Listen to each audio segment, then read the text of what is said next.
ये 3 तस्वीरें ऐतिहासिक हैं। ये 3 तस्वीरें यादगार हैं।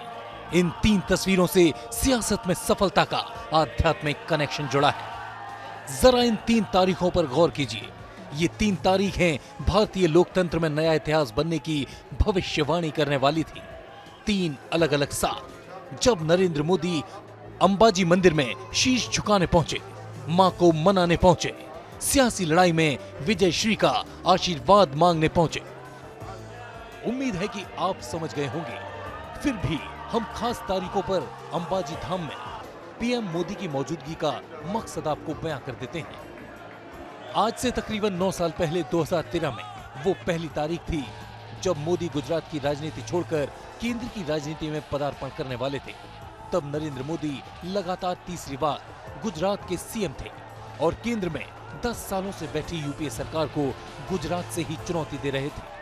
तब कौन जानता था कि 10 नवंबर 2013 मां के दरबार में आया मां का ये अनन्य भक्त अब गुजरात नहीं बल्कि समूचे भारत का प्रधान सेवक बनेगा।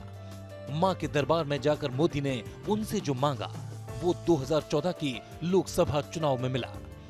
प्रचंड बहुमत के साथ बीजेपी ने केंद्र में सरकार बनाई और उस सरकार के अगुवा बने नरेंद्र दामोदर दास मोदी। सारी दुनिया माता अंबाजी की दया और कृपा को जानती है। अब एक बार फिर गुजरात में लोकसभा चुनाव है, इसलिए पीएम मोदी एक बार फिर मां के दरबार में झोली फैलाने जाएंगे और प्रचंड जीत का आशीर्वाद मांगेंगे। गुजरात समेत पूरे देशवासियों की आस्था अंबाजी मंदिर में बहुत ज्यादा है। ये देश का इकलौता मंदिर है जहां कोई मूर्ति स्थापित नहीं है। राजस्थान की सीमा से सटे गुजरात के बनासकांठा में अंबाजी का मंदिर स्थापित है। ये मंदिर देश के सबसे पुराने और पवित्र शक्ति तीर्थ स्थानों में से एक है। ये शक्ति की देवी सती को समर्पित 51 शक्ति पीठों में से एक है, जहां मां सती का हृदय गिरा था। इसीलिए शक्ति के साधकों में इस धाम का विशेष महत्व है। मां का मंदिर अरावली पर्वत श्रृंखला के आरासुर चोटी पर स्थित है, जो देश का एक अत्यंत प्राचीन मंदिर है। इस मंदिर का इतिहास करीब 1200 साल पुराना है। सफेद संगमरमर से बना ये मंदिर बेहद भव्य है। मंदिर का शिखर 103 फीट ऊंचा है। शिखर सोने से बना है। रात में स्वर्ण आभा आपका मन मोह लेगी। देश के कोने कोने से ही नहीं बल्कि विदेशों से भी यहाँ भक्त दर्शन के लिए आते हैं। इस मंदिर में मां अंबा की पूजा श्री यंत्र की आराधना से होती है, जिसे सीधे आंखों से देखा नहीं जा सकता। इसीलिए श्रद्धालु यहाँ आंखों पर पट्टी बांधकर मां की पूजा करते हैं।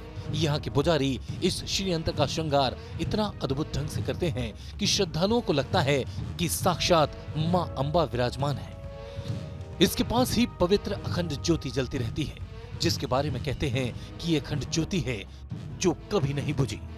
पीएम मोदी की शिव शक्ति को दुनिया ने देखा है, तो शिव की संगनी शक्ति की आराधना भला पीएम क्यों न करे। इसलिए पीएम मोदी जितनी श्रद्धा के साथ शिव की आराधना करते हैं, उतनी ही भक्ति भाव से मां की साधना करते हैं। Team news nation.